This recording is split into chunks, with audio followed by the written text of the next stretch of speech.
કે ભગવાન મહાદેવ સ્વયં કૈલાસ પર્વત પરથી દંડક વનમાં અગસ્ત્ય ઋષિ પાસે માત્ર કથા સાંભળવા માટે પધારે અને ત્યારે એમને રામના દર્શન થાય. અગસ્ત્ય ઋષિને વરદાન છે કે જે એમના મુખેથી કથા સાંભળે એમને પ્રભુના દર્શન થાય. પણ શ્રોતાનો ફાળો કેટલો છે? તો શ્રોતાનો ફાળો એ છે કે સ્પેશિયલ ખાસ કરીને માત્ર કથાના શ્રવણ માટે ભગવાન મહાદેવ કૈલાસથી દંડક વન આવે. એ જે તડપ છે, એ જે ભાવ છે, એ જે શ્રવણની લાલસા છે, એ રામની પ્રાપ્તિ કરાવે.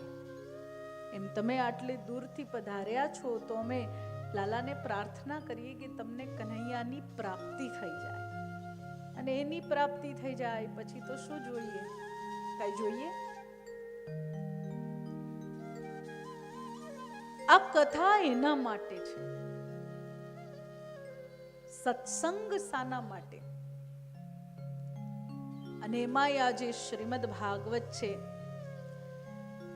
પ્રભુ કલયુગના બહુ નજીકના સમયમાં પધાર્યા, આપણને ઘણું બધું શીખવીને ગયા. શ્રી કૃષ્ણએ માત્ર પંચ ભૌતિક દેહનો જ ત્યાગ કર્યો છે. શ્રી કૃષ્ણ તત્વ આજે પણ પૃથ્વી પર એટલું જ બિરાજમાન છે જેટલું કદાચ દ્વાપરમાં હતું. શ્રી કૃષ્ણ એ તત્વ છે. કેવા છે ને, એમને જુઓ એટલે પ્રેમ આપોઆપ જાગે, જગાડવો પડે. માત્ર એમના દર્શન માત્રથી આ હૃદય એમનું થઈ જાય કે પ્રભુ કેવા સુંદર. કૃષ્ણ આ સમયમાં, કલયુગના સમયમાં ભક્તો સાથે લીલા કરે. કનૈયા કેવા છે? ભક્તો સાથે લીલા કરે છે. દરેકે દરેક શ્રી કૃષ્ણના ભક્ત જે પ્રભુનું વિગ્રહ પોતાના ઘરમાં રાખી સેવા કરે છે, એને પ્રભુ અનુભૂતિ કરાવે છે કે હું તારા સાથે છું. કરાવે છે ને.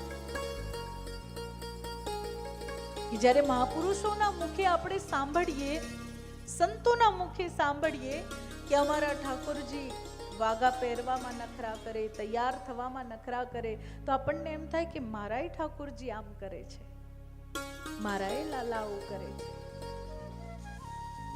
તો સ્વયં પ્રગટ બ્રહ્મ શ્રી કૃષ્ણ છે. અને આ પૃથ્વી લોક પર આ કલયુગમાં પણ આપણા માટે બિરાજમાન. કેમ આપણા માટે? ધૈર્યહીન મનુષ્ય કેવો થઈ ગયો છે કલયુગમાં? ધૈર્યહીન. ધૈર્ય નથી, ધીરજ નથી. હમણાં જ કરી લઉં, હમણાં જ થઈ જાય, આજે જ થઈ જાય, આજે કર્મ કર્યું છે આજે જ ફળ મળી જાય. પણ એવું થાય? શક્ય છે? આજે સ્કૂલમાં દાખલો થયો ને કાલે ગ્રેજ્યુએટ થઈને બહાર આવી જાય એવું થાય? શક્ય નથી. એને સમય આપવો પડે. અને સમય આપવામાં જાણે આપણે ચૂક્યા છે. સમય આપવામાં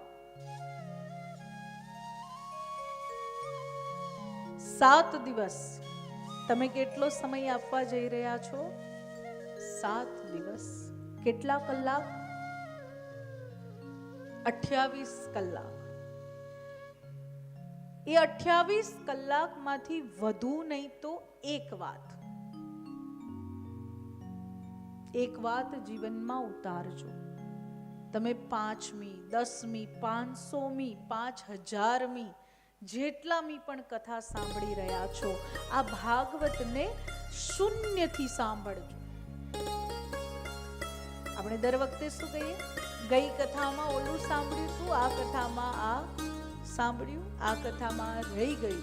અને એના કારણે એ કથા ક્યારેય હૃદયમાં ઉતરતી નથી, માત્ર તુલના જ થાય છે. એટલે શૂન્ય થઈ જાઓ. કોરી નોટ બનીને આ કથાને સાંભળવાનો પ્રયત્ન કરો. પછી જો શ્રી કૃષ્ણ કેવી પ્રાપ્તિ કરાવે છે. કારણ કે કૃષ્ણ એ સ્વરૂપે છે. કયા સ્વરૂપે? સચ્ચિદાનંદ સ્વરૂપે. સચ્ચિદાનંદ રૂપાય વિશ્વોત્પત્યાદિ હેતવે. સચ્ચિદ અને આનંદ સ્વરૂપના શ્રી કૃષ્ણ છે. જો તમને એવી અનુભૂતિ થાય કે મારું અસ્તિત્વ છે, બહુ બહાર શોધવા નથી જતા આપણે, નહીં તો સત્યની પરિભાષા કરવા જઈએ તો ત્રિકાલાબાધ્યત્વમ સત્યત્વમ, ત્રણેય કાળમાં જેનો બાદ નથી, ભૂતકાળ, વર્તમાન, ભવિષ્ય, જેમાં સૂર્ય, ચંદ્ર, તારા, પૃથ્વીનું અસ્તિત્વ, આ બધું આપણે ગણીએ, પણ એટલે દૂર ન જઈએ તો શું તમને તમારા અસ્તિત્વનો ભાવ થાય ને?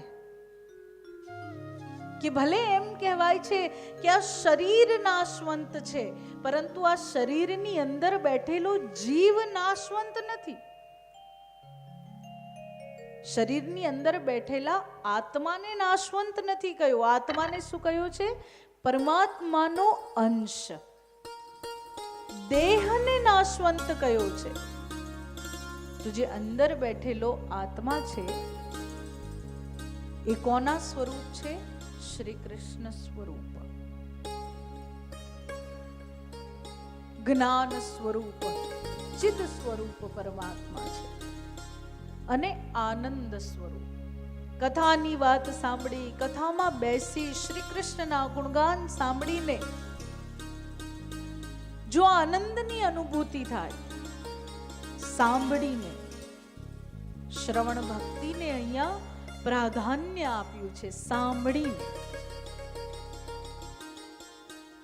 રૂકમણીજી જ્યારે પત્ર લખે ભગવાન શ્રી કૃષ્ણને, ત્યારે શું લખે?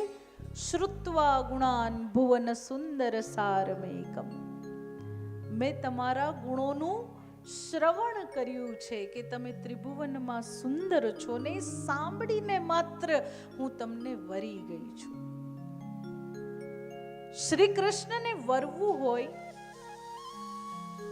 તો તમે એવી ઈચ્છા કરો કે કનૈયા બાલ ગોપાલ સ્વરૂપે મારી આસપાસ આવીને રમે, મારા સાથે વાતો કરે, આનંદ કરે, જરૂર પડે મને માર્ગદર્શન આપે, સમક્ષ આવીને વાત કરીને, શબ્દોથી, સ્વરૂપથી તો એ શક્ય નથી. પરંતુ જો શ્રી કૃષ્ણના ગુણોનું શ્રવણ કર્યું હોય અને શ્રી કૃષ્ણના ગુણોનું શ્રવણ કરીને પોતાને શ્રી કૃષ્ણના ચરણોમાં સમર્પિત કર્યા હોય, માત્ર શ્રવણ નહીં, શ્રવણ પછી સમર્પણ.